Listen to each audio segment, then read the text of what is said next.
Santé au pluriel. Santé au pluriel, c'est le grand moment de partage des informations sanitaires sur Canal Innovation Bénin+. Santé au pluriel sur Canal Innovation, c'est un médecin averti qui nous parle des questions de santé et de bien-être. Santé au pluriel sur Canal Innovation Bénin+, c'est la prévention des maladies qui est assurée.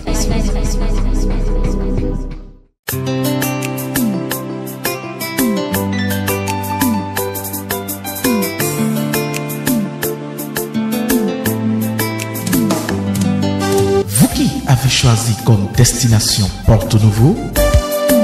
Le complexe hôtelier Novella Planète, situé sur la voie pavée allant du carrefour d'Angbeklounon vers le collège Tidono, vous offre de bons moments de détente avec ses chambres ventilées et climatisées. Ces suites vous offrent un hébergement sans précédent. Novella Planète vous offre également pour vos mariages, anniversaires, communions, une salle de fête digne du nom et devant répondre à vos aspirations. Vous qui aimez la natation, faites-y un tour.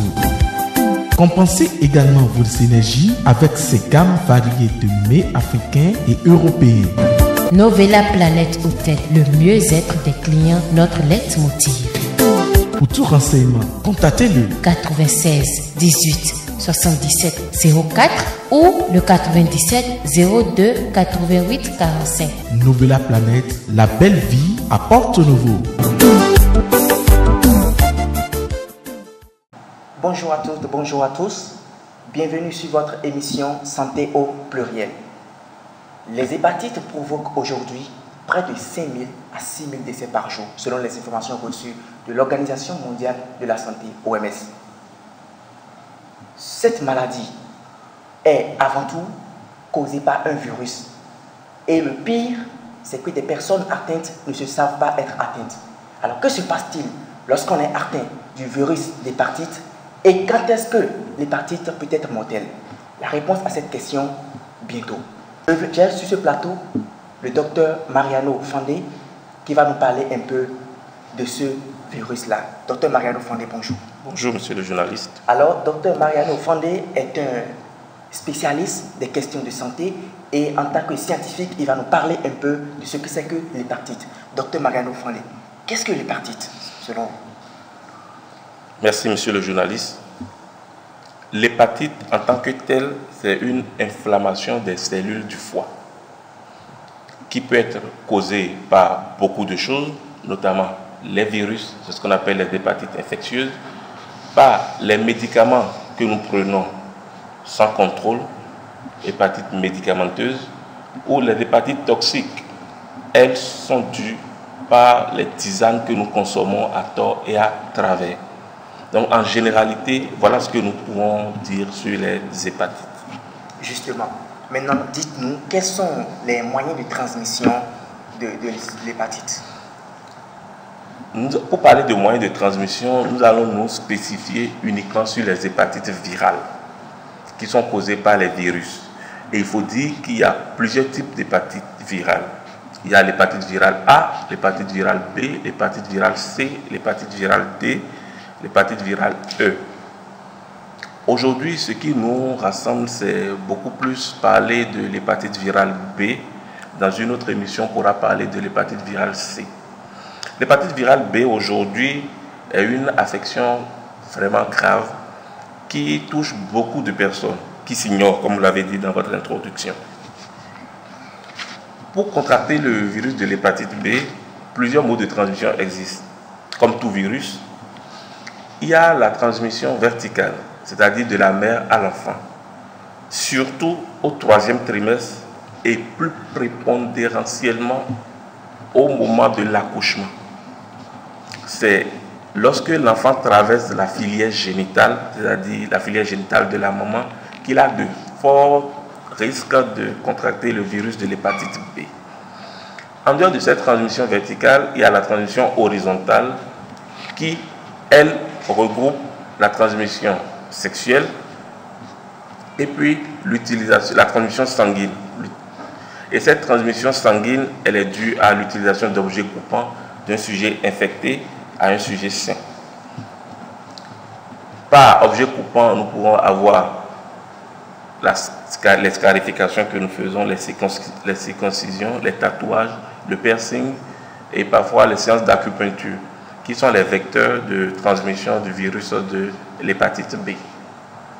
Donc voilà, entre autres, de ramasser les moyens préférentiels de transmission. Mais il ne faut pas oublier que le virus de l'hépatite B reste concentré dans les liquides biologiques. On appelle liquide biologique, c'est la salive, c'est les urines, c'est les selles et c'est la sueur. J'oubliais les sécrétions génitales chez la femme et puis le sperme également chez l'homme. Merci beaucoup. Alors, dites-nous, une personne atteinte de l'hépatite, comment est-ce qu'elle peut, voilà, se dire, bon, je suis atteinte d'hépatite. Quels sont les symptômes, les signes éventuels par lesquels on peut identifier?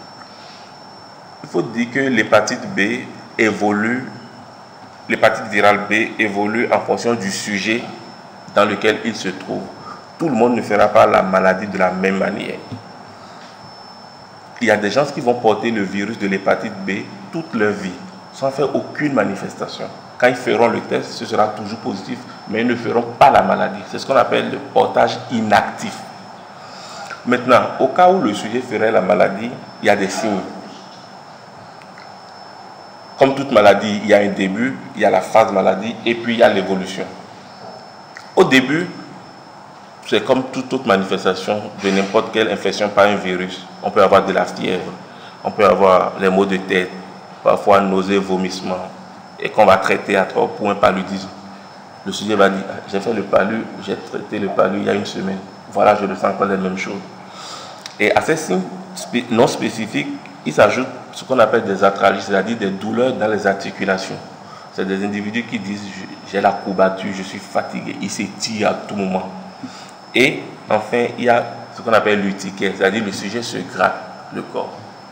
Se gratte le corps, il a mal dans les articulations, la fièvre, les maux de tête.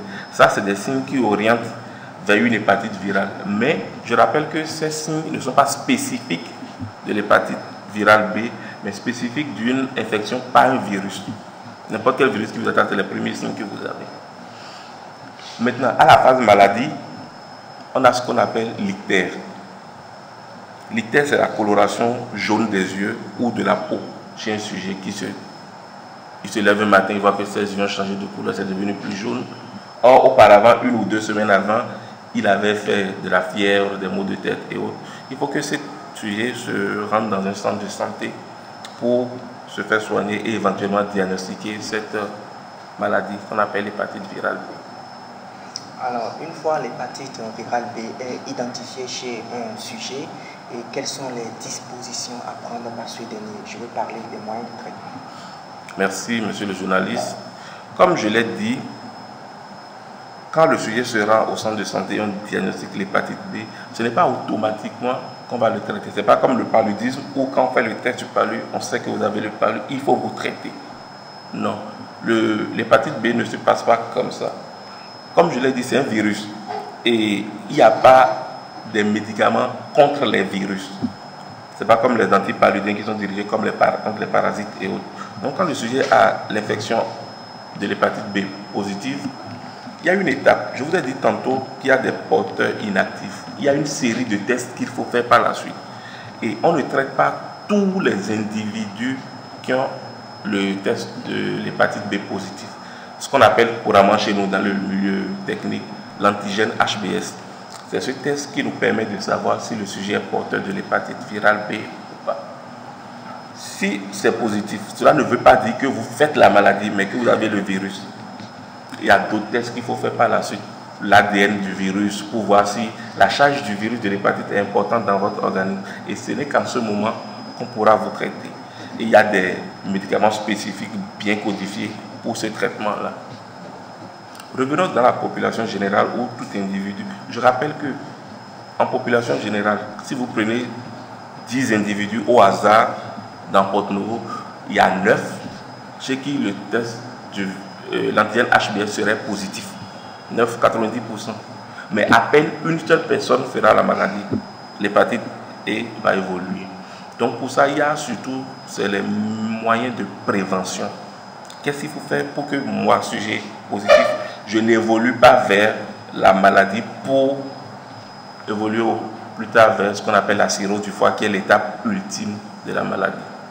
Ce qu'il faut faire d'abord, c'est d'éviter tous les comportements à risque que je viens de citer, c'est-à-dire avoir des rapports sexuels protégés, avoir ces objets personnels et uniques à utiliser, éviter comme l'utilisation des serviettes communes où je me lave, je transpire, j'essuie, quelqu'un d'autre vient prendre, c'est un mode de transmission également. Avoir ces moyens de prévention et aussi se contenir, c'est-à-dire éviter l'alcool. Je l'ai dit tantôt à l'entame de l'émission que c'est une affection qui attaque le foie. Or, quand on prend de l'alcool, c'est le foie qui métabolise. Donc, plus on prend de l'alcool, plus on expose les cellules du foie. Or, vous êtes déjà infecté par le virus de l'hépatite qui attaque les cellules du foie. Donc, quand vous prenez l'alcool, ça dégrade encore, ça fragilise votre organisme, ce qui fait que vous pouvez passer de l'étape de portage inactif à l'agression de votre foie et faire la maladie. Il faut éviter également de fumer de la cigarette, parce que et le tabac et l'alcool sont des moyens qui vous précipitent vers la maladie. Et faire un contrôle régulier chez votre médecin pour, à chaque 6 mois, il fait des bilans pour voir si votre hépatite actuelle peut être traitée ou il faut la différer. Donc ce n'est pas toute hépatite qui mérite d'être traitée. Il faut être à une étape où la charge virale du virus de l'hépatite est élevée, est à 2000 fois la normale pour qu'on vous mette sous un traitement bien codifié. Donc voilà un peu la prise en charge du virus de l'hépatite. Voilà, un petit résumé pour nos téléspectateurs qui nous suivent. En résumé, c'est qu'il faut dire que le virus de l'hépatite existe bel et bien à 90% dans la population générale, mais qu'à peine une seule personne fera la maladie hépatique. Et quand le test de l'hépatite B est positif, il y a des moyens à suivre.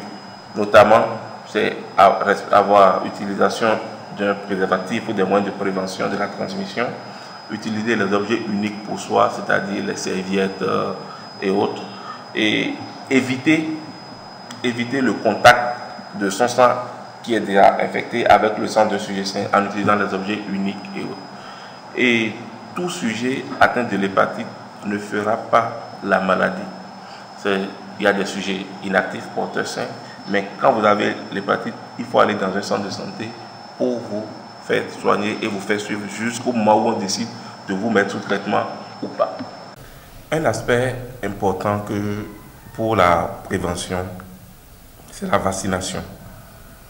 Et il existe un vaccin, quand vous faites le test et il est négatif, vous vous vaccinez contre le virus de l'hépatite. Et ça vous permet de vous prémunir, vous, ainsi que votre entourage. Et ce vaccin se fait dans les centres de santé. Vous vous rapprochez de votre centre de santé, vous avez fait le test et pourront vous indiquer là où le faire. C'est ce que le gouvernement a compris très tôt, parce que j'avais parlé tout à l'heure de la transmission mère-enfant, où à la naissance, tous les enfants, qu'ils soient infectés, que leur maman ait été infectée par le virus de l'hépatite ou non, reçoivent une première dose du vaccin contre l'hépatite. Mais malheureusement, cette première dose est payante. C'est les autres doses qui sont gratuites. Donc, la vaccination est un aspect très important pour la prévention du virus de l'hépatite B. Alors, fidèles amis téléspectateurs et téléspectatrices de la télévision Canal Innovation Bénin+, nous voici à la fin de notre émission Santé au pluriel. Et si vous avez aimé cette émission, n'oubliez pas de cliquer sur le bouton dans l'angle droit de votre écran, s'abonner et rester câblé sur la chaîne de référence. Je voudrais finir en donnant ces numéros, le 94 97 45 62, je répète le 94 97 45 62 ou le 91 58 20 23. C'est des numéros qui sont offerts à vous afin que vous puissiez écrire toutes vos questions afin que des réponses vous soient données dans nos prochaines éditions. C'était Pancras Kandaro en direct chez vous.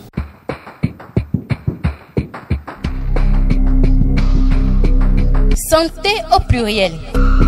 Santé au pluriel, c'est le grand moment de partage des informations sanitaires sur Canal Innovation Bénin Plus. Santé au pluriel sur Canal Innovation, c'est un médecin averti qui nous parle des questions de santé et de bien-être. Santé au pluriel sur Canal Innovation Bénin Plus, c'est la prévention des maladies qui est assurée.